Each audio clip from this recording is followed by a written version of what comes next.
What's going on, guys? Seth back here bringing you guys another YouTube video. Today we're starting back up the Call of Duty tips and strategies for arena, game battles, UMG, whatever it is that you guys play.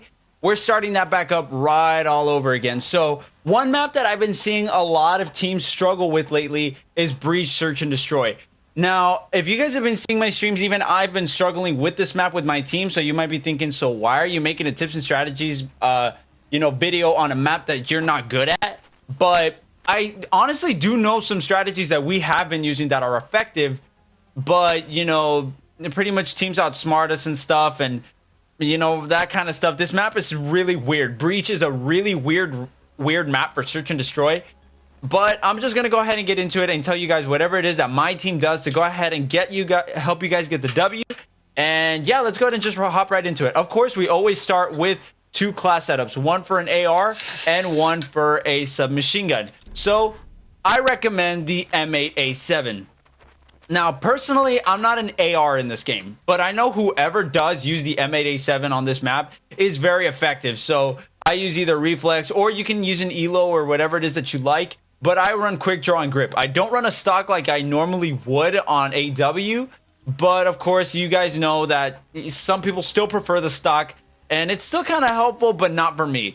And in case you don't want your secondary, you can go ahead and add on long barrel onto this. Mess about with the class more than anything. But I know that an M8 is a really productive weapon in that sense, mainly because you have a high chance of 1 to 2 bursting people. And of course, in this map, you don't have a whole lot of time to think. So you really just want to get rid of those people and get it right out of the way. Another reason why I can't really seem to figure out Search and Destroy is because a lot of people, they don't really, there's no set of crutch perks, if you will, like it was in Advanced Warfare. Like everyone used toughness, everyone used blast suppressor, everyone used fast hands, but in this game you can mix it up. Me personally, I use Afterburner. I tend to move around a lot on the map, so Afterburner, blast suppressor, and dead silence actually complement each other in that sense. And I use fast hands mainly because I'm a really quick and picky person, so fast hands with quick draw will really help me out in picking up enemies as quick as I can. Now, I have 2 subs to show you guys today, which is the Razorback and the VMP. VMP is mainly more for whenever you're getting up close and personal into their face, like you're really posting up really high when you're not supposed to. And then, of course, the Razorback is for more long distance engagements. It is a slower firing submachine gun compared to the VMP, but it's still good in that sense. I know some people don't like it. Some people say it's bad. But for the most part, it's good. And like I said, some people feel more comfortable using, attack over an RK5, or they like the LCAR9 over something else. And I know the LCAR9 is banned for UMGs, and I think in some cases in GB, but it really depends on what you're playing. And the reason I have the RK5 here is because it's a really fast firing weapon. I enjoy it. I tend to be really good at it with it. And yeah, without any further ado, let's go ahead and just hop straight into this match. Again, guys, if you guys are excited and you guys want to see more of these videos on different game modes, other maps, go ahead and let me know. Let me know your suggestions in the comment section below. Like I said, a lot of amateur teams and a bunch of teams we've been playing have been struggling with this map, which is the reason I want to go ahead and start off with it first so you guys get an idea. In terms of specialist, it really depends what kind of player you are. Now, I know a lot of people will use glitch, but glitch hasn't, even with the pros, they have not been all that effective. Pros will go ahead and glitch out of a situation, and before they know it, they're already dead because someone's either already there or the person they just encountered found them. So that might not be the most effective. You want to use something that'll actually make it worth your while. Like, I know that I just chose, what's it called? I just chose the War Machine, but it's probably not that great of a specialist. So actually, I'm gonna go ahead and let this time run out because this is very strange. I will respond next round. Okay. All right, I'm sorry about that. I want to go ahead and start off with the attacking side, and sure, I guess. So, of course, you go ahead and hop up in here. Now, one of the things that a lot of the pros have been, or not the pros, excuse me, a lot of amateurs have been making is that they run straight into this room and they try to get a pick while trying to, you know, pre-aim this area and get it off from across the lobby. The bad thing about this is that I'm pretty sure that from this spawn, you can actually get here quicker. And of course, whenever you lie down in this corner, you have more lines of cover. You can get them from here, or you can get them from right here, or you can head glitch the counter.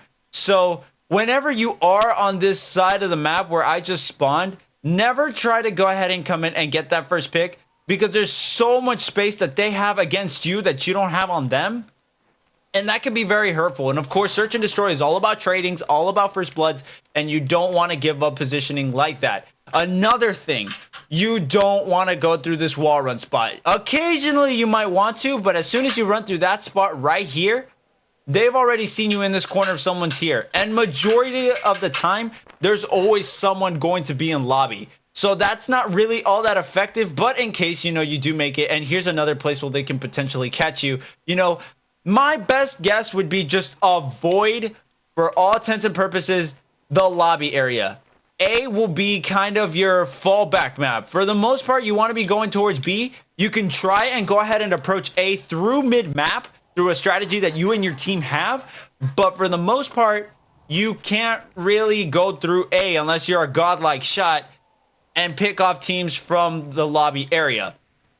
Now, a way you could go from approaching the mid, going on to A, would be, well, an AR would be very, very important in this part. So, of course, you'd go ahead and come through here. Your AR would come through top AC, and you'd want to be very careful. Post up immediately on the AC, call out your enemy from broken, bottom broken, top broken, cube, A-bomb, and your sub from the bottom will go ahead and push up from here. So you want an AR looking up here while you have a sub moving up from the bottom and putting up pressure. Now, you don't want to go against them, but here's the thing. Now, this looks a whole lot more open compared to what you guys were seeing over here. Compared to what you were seeing over here, there's not a whole lot of room. It's from, like, maybe this area. And, of course, if you're a sub, you're probably not going to hit that. However, if you're looking at some place like this, you have a little bit more room to work with. And of course, you can go ahead and stabilize whatever submachine gun that it is you're using right then and here. And of course, you got your AR covering you from up here. It is imperative that your AR stays alive for that reason. And what the other side could be doing is starting to put pressure up on B. Now, B is a bomb site that a lot of the teams are going to start going for majority of the time. One thing I don't recommend, but sometimes it works, is that they stay over here in control. And they watch out for teams that want to stay, want to go ahead and, you know, push up against them, and then they pick them off.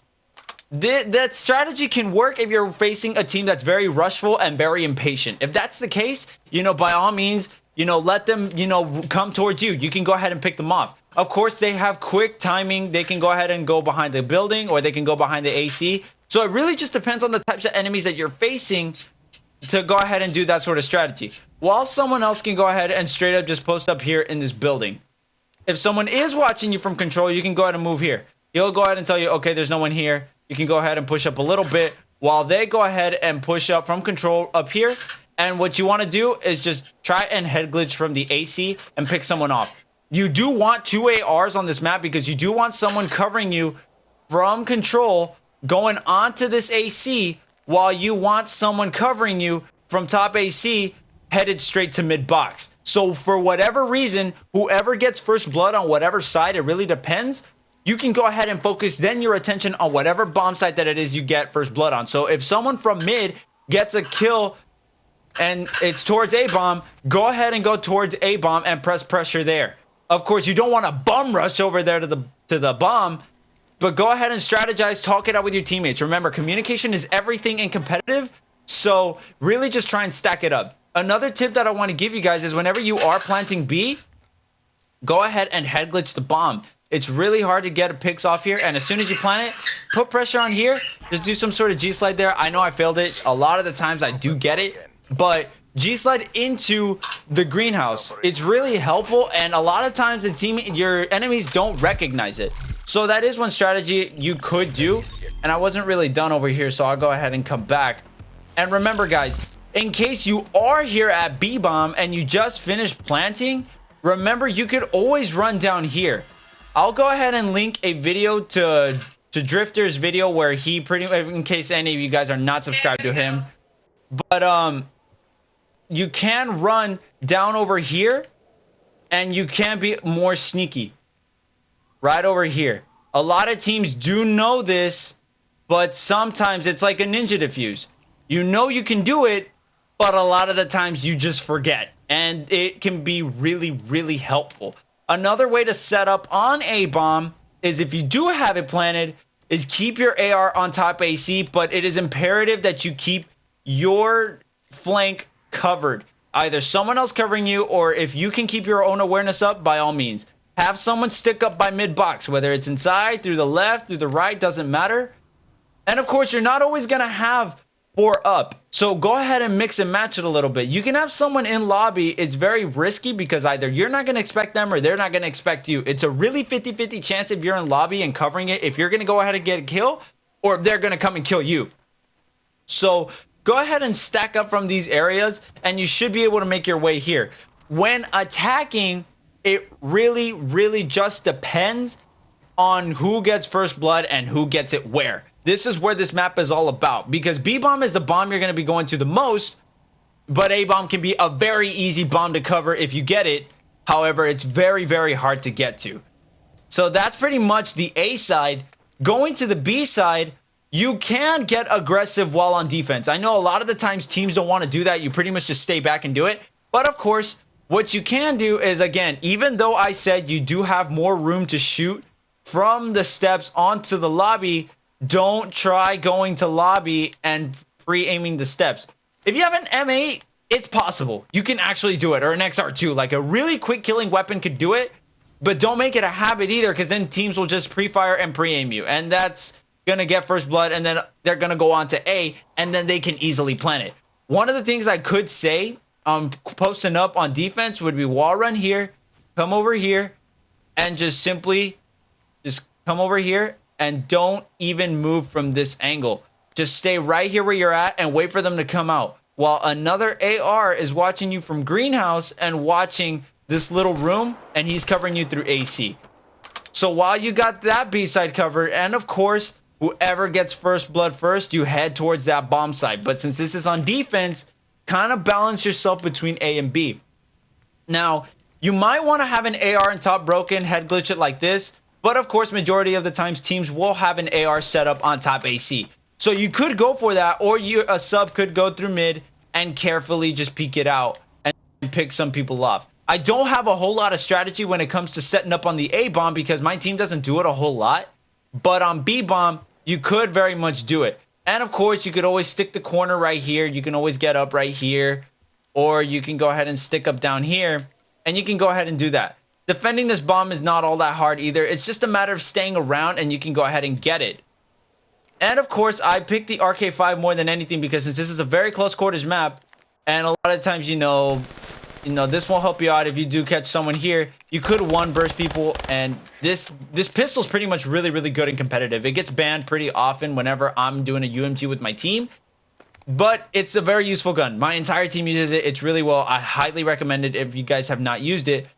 And of course, the sub and the AR that you guys want to choose is whichever one you feel comfortable with. Just make sure, of course, every competitive weapon has to be a very quick killing one, but others do still kill quicker than others. I know sometimes the XR2 kills quicker than the M8 and vice versa, but it really just depends on whatever you want to choose.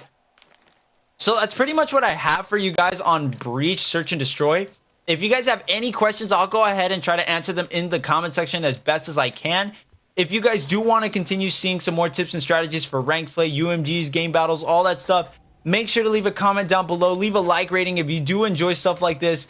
And of course, guys, my name's Cess. In case you guys didn't catch it the first time around, a like would be highly appreciated. If you guys don't agree with any of the strategies that I'm doing, just go ahead and let me know, and I'll go ahead and correct them. And let's go ahead and help each other out. The main point of competitive is, yes, winning, but at the same time, you want to go ahead and put on a good show. So thank you guys so much for watching. If you guys do enjoy, like I said, leave a like rating, and I'll go ahead and catch you guys later.